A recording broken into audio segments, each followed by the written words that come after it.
होली आने वाली है और यूपी में रंगों के इस त्योहार को बदरंग करने की एक मौलाना ने सुपारी ले ली है। अपने जहरीले बयानों से इस मौलाना ने यूपी के माहौल में नफरती रंग घोलने की कोशिश की है, लेकिन यह फसादी मौलाना भूल गया है कि यह उत्तर प्रदेश है, जहां अमन चैन बिगाड़ने की कोशिश करने वालों का सीएम योगी बड़े तरीके से इलाज करते हैं।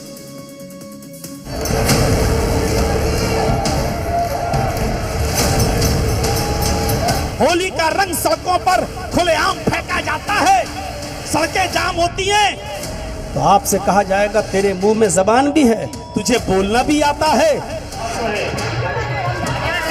मंगल का दिन पूरा का पूरा हॉर्न, गाड़ियां सब जाम हो जाते हैं हॉर्न देते देते, क्योंकि वहां लंगर चलता है।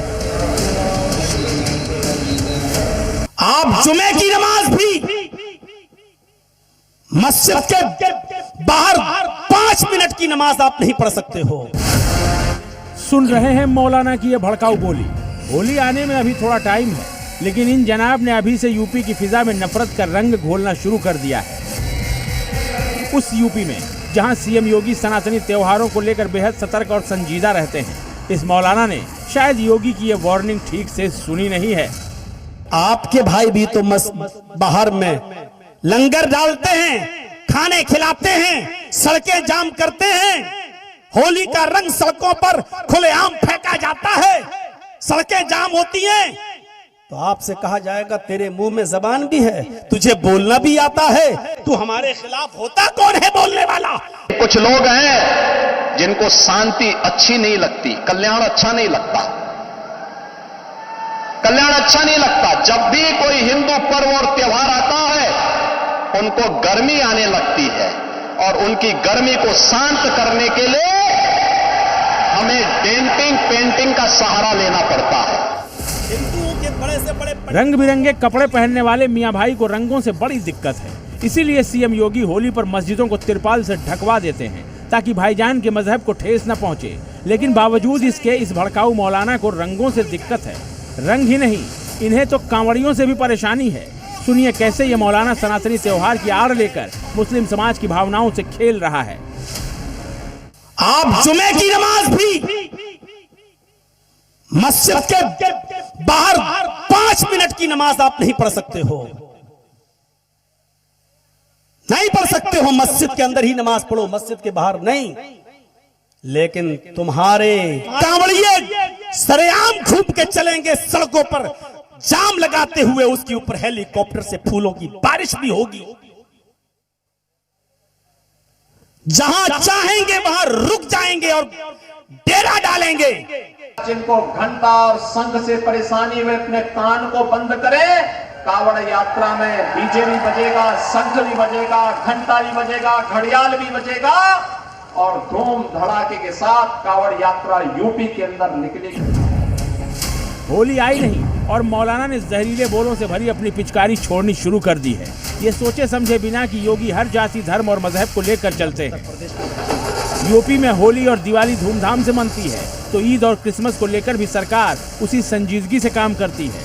लेकिन मौलाना जर्जिस अपने जहरीले बयानों से यूपी का माहौल खराब करने की कोशिश कर रहा है, और ऐसे ही लोगों के लिए सीएम योगी ने कहा है, हिंदुस्तान में कायदे से रहना सीखो, कायदे से रहना सीखो।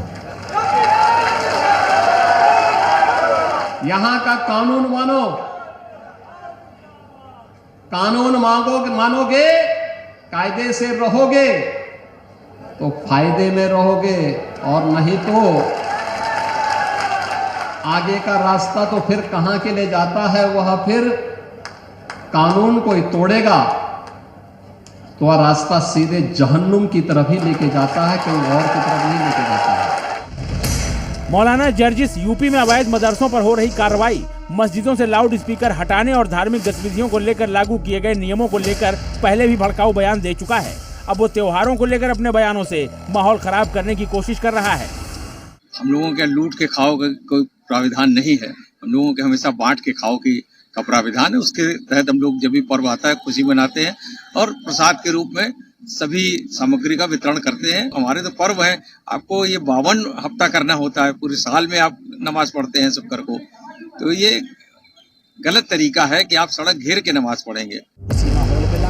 ये वही मौलाना जर्जिस है जिसने चंद रोज पहले यूपी में मुसलमानों को अनसेफ बताते हुए उनसे बंगाल शिफ्ट होने की अपील की थी। अब ये होली, नमाज, लंगर और भंडारे की बात कर मुस्लिमों की भावनाओं से खेल रहा है। जब प्रशासन ने और हमारे मुख्यमंत्री ने ये आदेश कर दिया कि अपने धर्मस्थल में नमाज पढ़ें और सब लोगों ने, उलमाए किराम ने भी उसको माना और जो मुसलमान है उन्होंने भी माना, लेकिन उनका ये सवाल उनका गलत है। और ऐसे समय पे सवाल उनका आया है कि जिस वक्त हिंदू मुसलमानों में नफरत फैलाई जा रही है, तो मेरा ये मानना है कि मौलाना जर्जिस को भी इस नफरती बयान को नहीं देना चाहिए था। मौलाना जर्जिस अंसारी मूल रूप से उत्तर प्रदेश के इटावा का रहने वाला है। एक इस्लामिक वक्ता है और अलग अलग राज्यों में तकरीरें देता रहता है, लेकिन वो शायद ये भूल गया है कि ये उत्तर प्रदेश है। यहाँ उसकी तकरीरों ने अगर सूबे का माहौल बिगाड़ा तो योगी हंटर चलाने में देर नहीं लगाएंगे। ब्यूरो रिपोर्ट, जी मीडिया। कभी दुर्गा पंडाल, कभी गणेश विसर्जन यात्रा, कभी सरस्वती विसर्जन यात्रा, कट्टरपंथियों के टारगेट पर हमेशा सनातनी त्योहार रहते हैं। अब की बार नफरतियों ने महाशिवरात्रि के मौके पर भोले के पंडाल को ही टारगेट कर दिया। सवेरा होने से पहले कट्टरपंथी गैंग वहां पहुंच गया और बवाल खड़ा कर दिया। पत्थरबाजी की, मारपीट की। योगी के प्रदेश में अब की बार कट्टरपंथियों ने हद पार कर दी है। अब योगी इन्हें जो डोज देंगे वो पूरी कट्टरपंथी जमात याद रखेगी।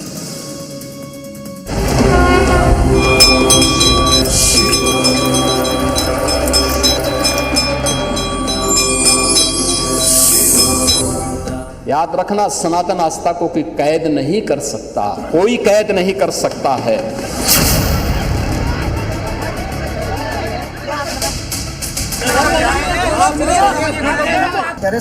तुम्हें देख लेंगे, तुम्हें तो सही करके बताएंगे। अब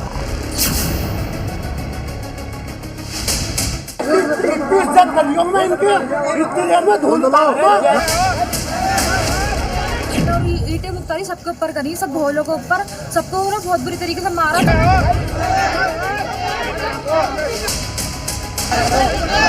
कुछ लोग हैं जिनको शांति अच्छी नहीं लगती, कल्याण अच्छा नहीं लगता। बवाल है।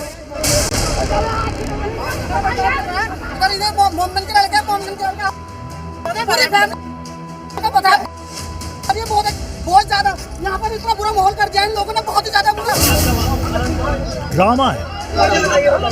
अब इन्होंने इनके बेल्टें निकाली हैं, देखो तुम्हारे सामने बेल्ट। पथराव है। उधर देखो पथराव कर रहे हैं, दोबारा से देखो। महाशिवरात्रि पर तप करते सनातनी हैं और पूजा में विघ्न डालते कट्टरपंथियों की जमात है। तुम मिटा देंगे, सब हिंदुओं को मिटा देंगे, मार देंगे तुम्हें, ये सब थे उनके। लेकिन बहुत बुरे शब्द बोले हैं, जान से मारने की धमकी दी है इन्होंने। यूपी के सीएम योगी आदित्यनाथ ने कुछ घंटों पहले कट्टरपंथियों को चिताया था, लेकिन नफरती हैं कि मानते नहीं। कट्टरपंथियों की टोली ने महाशिवरात्रि की रात को अमरोहा में कांवड़ियों को निशाना बनाया। मोहल्ला छिवड़ा में कांवड़ियों का शिविर लगा था। शिव मंदिर के पास भंडारा चल रहा था। भोले के भक्त विश्राम कर रहे थे। तभी रात करीब 9 बजे कुछ कट्टरपंथी वहां पहुंचे और धार्मिक टिप्पणियां करने लगे। गाली गलौज शुरू कर दी। सनातनियों ने इसका विरोध किया तो उन्होंने मारपीट की, पत्थरबाजी करने लगे। कहासुनी इतनी बढ़ गई कि इलाके में अशांति फैल गई। मारपीट में कुछ लोगों के कपड़े फट गए। नफरतियों पर भोलों के साथ साथ इलाके के दूसरे लोगों के साथ भी मारपीट का आरोप लगा। सूजियां, मेरी मम्मी का पूरा सर फटा था, पूरा सर फटा था। पैर में चोट। बहुत जो भोले कांवड़ लाए थे उनकी जो है पैरों में इस तरीके से अड्डे मारे हैं और हमारी जो कामरे खंडित कर रही हैं लोगों ने। पुलिसकर्मी का जख्मी सिर। पंडाल में टूट फूट। ये तस्वीरें गवाही दे रही हैं कि नफरती किस मंशा से वहां पहुंचे थे। सवाल खड़े कर रही है कि कट्टरपंथियों ने महाशिवरात्रि पर सनातनियों को क्या सोची समझी साजिश के तहत टारगेट किया। नफरतियों के पास इतनी बड़ी संख्या में पत्थर कहां से आए। सनातनियों को जान से मारने की धमकी देना किस ओर इशारा करता है। सोची समझी साजिश के तहत जो इन जिहादियों ने हिंदू कम्युनिटियों पर पत्थरबाजी की है, दूसरे मोहल्लों से आकर उन लोगों ने पत्थरबाजी की है। ये पत्थर कहाँ से आए, इन पे ऐसी कार्रवाई की जाए जो उनकी पुश्तें कई पीढ़ी याद रखें। योगी को शिव की बारात का जिक्र किए कुछ ही घंटे बीते थे कि कट्टरपंथियों ने योगी के प्रदेश में अशांति फैलाकर उन्हें चुनौती देने का दुस्साहस किया। शिव की बारात बोली जाती है। शिव की बारात का मतलब बिना भेदभाव के हर समाज का व्यक्ति जाएगा। वह कावड़ यात्रा पे आप लोगों ने रोक लगाई थी।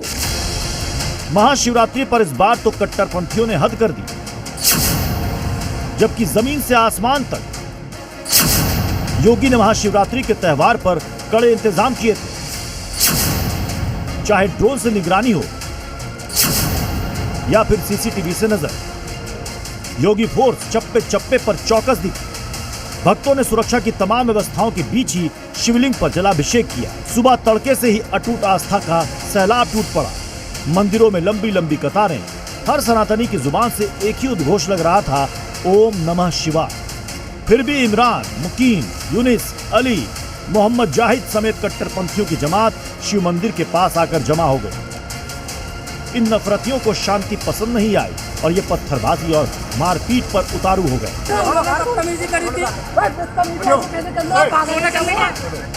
ये नफरती भूल गए थे कि ये योगी का उत्तर प्रदेश है। यहाँ सनातनियों की आस्था पर प्रहार करने वालों को बख्शा नहीं जाता।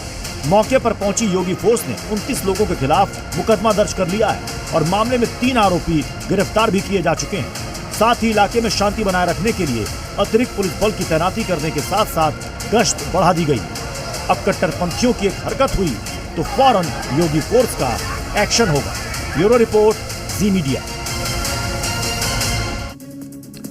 लखनऊ से 250 किलोमीटर दूर एक बार फिर से घर बिकाऊ है का पोस्टर लगा है। लोग किसी तरह से अपना घर बेचकर जाना चाहते हैं।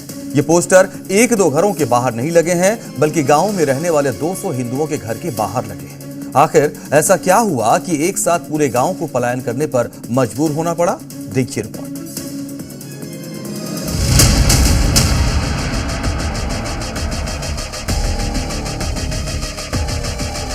इस घर पर मकान बिकाऊ है लिखा है। दीवार पर लिखा है यह मकान बिकाऊ है। इस घर के दरवाजे पर घर बिकाऊ है लिखा हुआ है। 1-2 नहीं बल्कि एक ही गांव के 200 घरों पर घर बिकाऊ है का पोस्टर लग गया है। ये सभी लोग अपना घर बेचकर पलायन को मजबूर हैं। सवाल ये है कि आखिर ऐसा क्या हुआ कि एक साथ 200 परिवार घर बेचकर पलायन के लिए विवश हो गए। घर बिकाऊ है का ये पोस्टर यूपी के बरेली में लगा है और पूरा मामला भाईजान के आतंक से जुड़ा है। इस वक्त मैं मौजूद हूँ मोहम्मदगंज गांव में और मैं दिखाता हूँ। देखिए ये जो है हिंदू पक्ष के लोग हैं और ये अब सड़कों पे उतर आए। इनका सीधे तौर पे कहना है कि अगर गांव में नमाज पढ़ना बंद नहीं होती है तो वो पलायन कर जाएंगे यहाँ से। कुछ बुजुर्ग और मेरे संग मौजूद है। क्या दिक्कत क्या है, क्यों पलायन कर रहे हो? दिक्कत ऐसे ही है कि धर्म को नहीं दे रहे हैं। उन्हें लिखा की परेशानी पूरी, उधर जाओ तो गालियां बकते हैं। जी हम सब लोग, अब सरकार हमारी सुन रही है, पुलिस प्रशासन सुन रही है, तो हम यहाँ से पलायन करते हैं। अब ये सब मकानों को, जगह को बेचने के लिए बोर्ड लगा देते हैं और हम बेच के घर जा रहे हैं। बरेली के मोहम्मदगंज गांव में एक बार फिर से घर में जुमे की नमाज पढ़ी गई है। विरोध करने पर हिंदू परिवारों के साथ मारपीट और गाली गलौज का आरोप है। फायरिंग कर दहशत फैलाने का आरोप है। नमाज पढ़ी गई थी सर और वीडियो वायरल भी की गई थी। सद्दाम पत्रकार ने इस पर ट्वीट भी किया था और कहा कि भाई हम नमाज पढ़ेंगे, कोर्ट से आदेश लेके आए हैं। जबकि ऐसा कुछ नहीं है, सिर्फ गुमराहबाजी है लोगों को खाली डराने के लिए। और फिर यहाँ पर तरीक खां को पुलिस लेके गई थी और उनसे बातचीत करके और शाम को वो छोड़ दिया गया। छोड़ने के बाद तरीक खां जब गांव में आया तो उन्होंने आतिशबाजी की और फायरिंग भी की और नारेबाजी। एक महीने में दूसरी बार घर में नमाज पढ़ी गई है। हिंदू आबादी वाले इलाकों में भाईजान अवैध तरीके से घर को मस्जिद बनाने पर तुले हुए हैं। इससे पहले इसी गांव में इसी घर में 16 जनवरी 2026 को भी नमाज पढ़ने का वीडियो वायरल हुआ था। इसके बाद पुलिस ने 12 लोगों को हिरासत में ले लिया था। लेकिन जमानत पर छूटते ही भाईजान हिंदू परिवारों को धमकाने लगे, मारपीट पर उतारू हो गए। हिंदुओं का आरोप है कि पुलिस उनकी सुन नहीं रही है। अब उनके पास घर बेचकर जाने के अलावा कोई दूसरा रास्ता नहीं है। हिंदू पक्ष ने घोषणा की है कि अगर जो घरों में सामूहिक नमाज पढ़ी जा रही है, अगर इसको रोका नहीं गया तो वो यहाँ से पलायन करेंगे। आपको दिखाता हूँ, देखिए ये एक घर पे जो है यह मकान बिकाऊ है। ये ऐसा लिखा हुआ ये इकलौता मकान नहीं है, कई सारे मकान हैं जिसके दरवाजों पे और दीवारों पे हिंदू पक्ष ने ये लिखा है कि ये मकान बिकाऊ है। और इसके बाद जो है एक नई विवाद खड़ा हो गया है कि जिस तरह से पुलिस पर जो आरोप लगाया है कि वो पक्षपात रवैया अपना रही है। अब ग्रामीणों को सीएम योगी से ही न्याय की उम्मीद है। मियां भाई मोहम्मदगंज गांव में अपनी आबादी और इबादत गाहों को बढ़ाकर डेमोग्राफी बदलने की कोशिश में है। ये नया विवाद इसलिए दोहराया गया, इन लोगों ने दोबारा बगैर अनुमति के फिर नमाज पढ़ी उसी मकान में, और मना करने के बावजूद भी पुलिस को हम शिकायत करें तो पुलिस हमारी सुन नहीं रही है किसी भी हाल में, और इन पे कड़ी से कड़ी कार्रवाई की जाए और उस मकान को तुरंत तोड़वाया जाए तत्काल। रोज क्या हमारे गाँव में जो बहुत समय से देखो नमाज नहीं होती थी सामूहिक, अपने घर पढ़ते थे लोग, या रोटियां भिंडौरे जाते थे, मगर ये कुछ दिनों से यहाँ गांव में पढ़ना चालू कर दिया घरों में इकट्ठा होके। ग्रामीण अब योगी से बुलडोजर एक्शन की मांग कर रहे हैं ताकि डेमोग्राफी बदलने की भाईजान की साजिश फेल हो सके। ब्यूरो रिपोर्ट, जी मीडिया।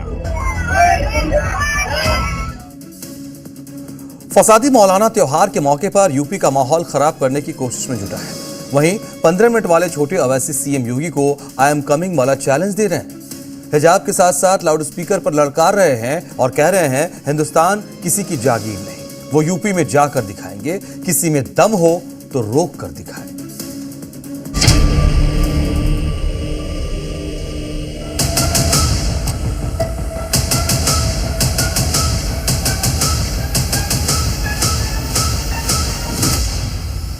मिस्टर योगी तैयार हो जाओ, यूपी भी आ रहा हो। कभी कभी बुरी आदतें जाती नहीं लोगों की, तो उसके लिए उनकी डेंटिंग पेंटिंग करवानी पड़ती है कायदे से। यूपी की सियासत में बड़ी हलचल होने वाली है। योगी के यूपी में ओवैसी ब्रदर्स की एंट्री होने जा रही है। छोटे ओवैसी ने ताल ठोंक दी है। चैलेंज पसंद करने वाले योगी को चैलेंज दे दिया है। पार्टी का सदर कह रहा है होशियार उसको नहीं आने देना, नहीं आने देना। तुम कौन नहीं आने देने वाले? जो छोटे ओवैसी 15 मिनट वाली चुनौती देकर दुनिया भर में मशहूर हो गए थे, वो अब योगी को ललकार रहे हैं। हिंदुत्व के फायर ब्रांड नेता बन चुके योगी को आंख दिखा रहे हैं। कह रहे हैं वो तेज आवाज में लाउड स्पीकर भी बजाएंगे और यूपी में आकर भी दिखाएंगे। आजाद हिंदुस्तान का आजाद शहरी हूं। दस्तूर ने हक दिया है, कहीं पे भी घूम सकता हूं, कहीं पे भी जा सकता हूं, कहीं पे भी कुछ भी खा सकता हूं, कहीं पर भी कुछ भी पहन सकता हूं। दस्तूर के दायरे में रह के कुछ भी बोल सकता हूं। ये वही अकबरुद्दीन हैं जो 15 मिनट वाले बयान को लेकर कई महीने तक कोर्ट के चक्कर लगाते रहे। पहले उन्होंने 15 मिनट वाली चुनौती दी थी जो फेल हुई, तो अब नया चैलेंज लेकर आए हैं। डर और मुसलमान एक साथ नहीं चलते। बहुत आए बहुत गए, ये भी चला जाएगा। हम कहीं नहीं गए, नहीं जाएंगे। जिस यूपी में तेज आवाज पर लाउड स्पीकर को लेकर नियम तय कर दिए गए हैं, जो हर धर्म पर लागू भी होता है और उसे सब मानते भी हैं, उसी उत्तर प्रदेश में आकर ओवैसी मुस्लिमों को भड़का रहे हैं, उकसा रहे हैं।